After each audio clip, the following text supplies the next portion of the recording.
1세대를 테이프로 봤을 때, 테이프는 이제 가장 역사가 오래된 검증된 백업 방식입니다. 근데 이게 가장 단점을 가지고 있습니다.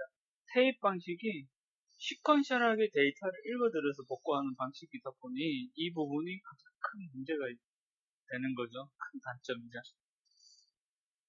그래서 이런 걸 해소하기 위해서 이제 VTL, 디스크 기반의 이제 VTL, 그리고 디스크 라이브러리 방식의 어플라이언스 제품들이 나오기 시작했습니다. 초기에는 중복 제거가 안 돼서 이제 미디어 가격이 다소 엄청나게 비쌌다는 거죠. 테이프에 비해서. 그래서 이러한 부분을 어느 정도 해소하기 위해서 이제 중복 제거라는 기술이 VTL이나 디스크 라이브러리에 적용되기 시작했습니다. 그러면서 이제 복구 속도는 굉장히 많은 발전을 이루어지게 됐죠. 근데 이 부분에 대해서 많이 이제 미디어 매체 가격, 테이프 대비 미디어 매체 가격이 많이 내려갔지만 그래도 아주 상당히 고가라는 것을 지금 현재도 그렇게 느껴지고 있습니다. 이러한 부분을 이제 해소하고 그리고 속도나 이런 부분은 거의 동일하거나 더 월등해질 수 있는 이제 기술들이 나온 거죠. 그게 이제 3세대 클라우드 오브젝트 스토리지. 클라우드 오브젝트 스토리지의 가장 큰 장점은 미디어 매체 가격이 테이프에 비해서 싸지는 않습니다. 그러나 VTL이나 디스크에 비해서 굉장히 코스트 비용은 절감을 획기적. 그리고 초기 비용이 많이 안 된다는 장점도 가지고 있다는 거죠. 그리고 하나 더 말씀을 드리면 이제 각 지역 간의 멀티 이제 복제나 이러한 부분에 대해서 VTL에 비해서 원활하게 할 수 있는 유연성을 가지고 있다는 게 가장 큰 장점 중에 하나라고 생각합니다.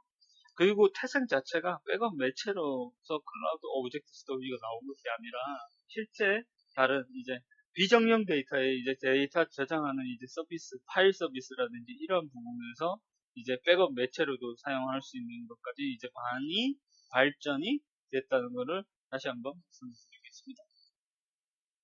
백업에 있어서는 이제 중복 제거가 선택이 아닌 필수라고 생각합니다. 그 이유는 데이터를 실제 데이터가 저장되어 있는 걸 100으로 봤을 때 52%는 평가 자료나 이제 분석 자료에 보면 52%가 다크 데이터입니다. 일반적으로.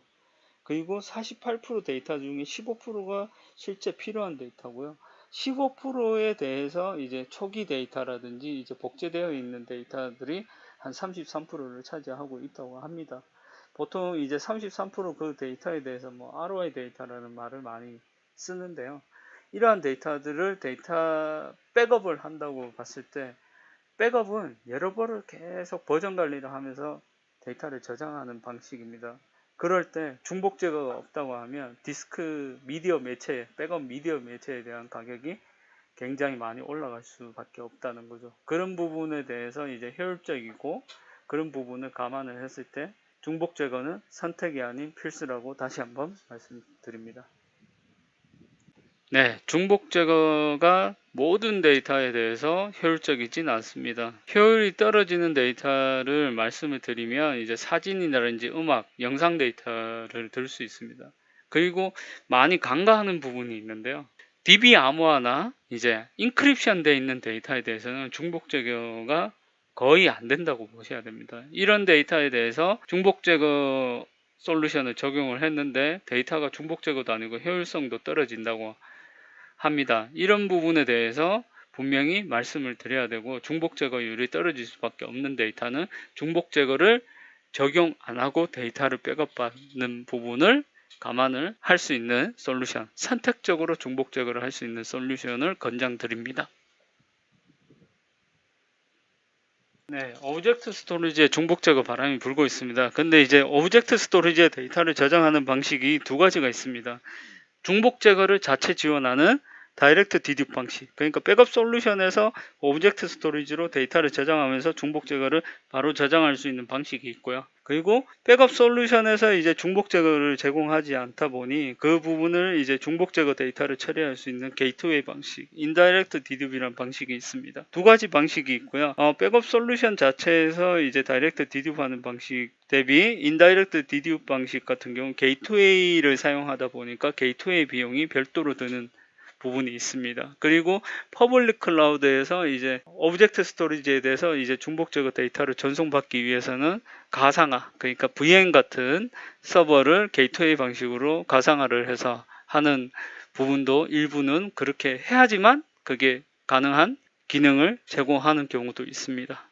네, 성능 비교 자료입니다. VTL하고 오브젝트 스토리지를 백업 입장에서 수치를 나와 있는 데이터 자료가 없었습니다. 이거를 어떻게 기준을 삼아서 해야 될지 고민을 하다가 EMC라든지 HP라든지 퀀텀에 있는 VTL 모델에 대해서 타겟 디듀 방식의 엔트리 레벨이나 미드렌지나 엔터프라이즈 티어의 맥스 값을 평균으로 도출을 했습니다. 그리고 오브젝트 스토리지 같은 경우는 엔트리 레벨을 3노드를 기준으로 했고요.